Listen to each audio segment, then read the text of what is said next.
Welcome to LifeHackIT. We are going to talk about tips and tricks and all kinds of fun stuff to make your life simpler.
Who would have ever thought that Gatorade and Powerade could be used for more than just working out? Those electrolytes seem to be magical, even for headaches. My gym trainer told me that he uses it when he gets horrible headaches, and it seems to work, so try next time.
So I went to the department store, and one of the ladies there in the counter for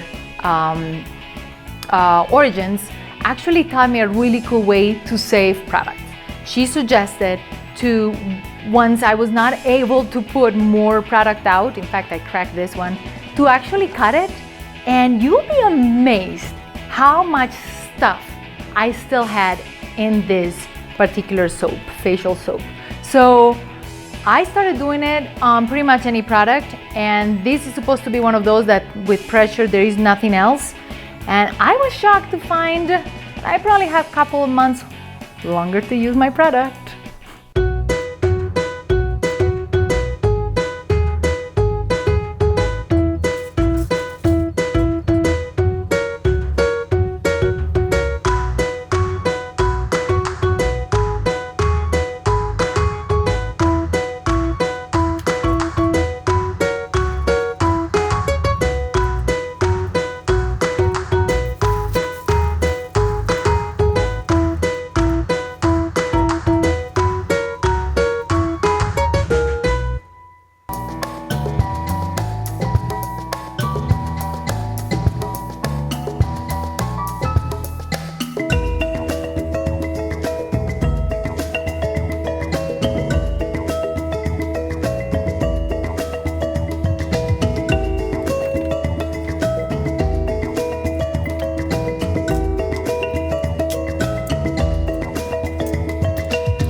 I often get headaches and they're absolutely horrible. And every once in a while, they make me kind of queasy.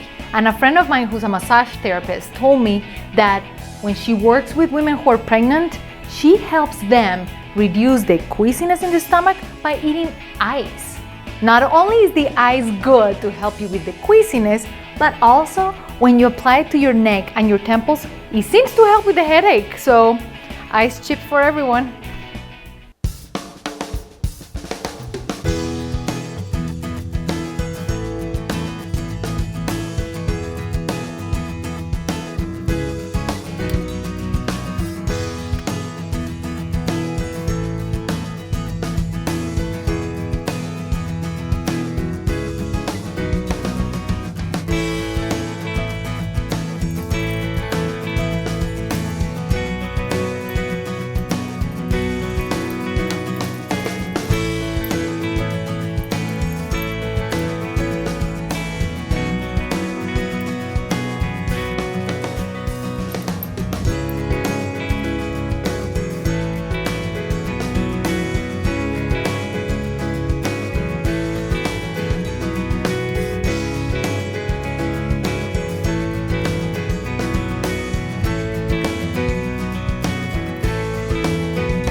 So has it ever happened to you that you're in a quiet place, nobody should be talking, maybe a minute of silence, and you need to sneeze? Well, I learned that the best way to prevent the sneezing from happening is actually put your tongue on the top, on the roof of your mouth and just start tickling it. For some reason, it stops it. Now, if the opposite is true and you really want to sneeze and you can't, which happens to me often, is to actually look at a bright light. For some reason, the bright light makes you sneeze. Or I also learned recently to just hold your breath. Try it and let me know which one works best for you.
So a few years ago, I fostered a kitty and she was about 6 weeks old.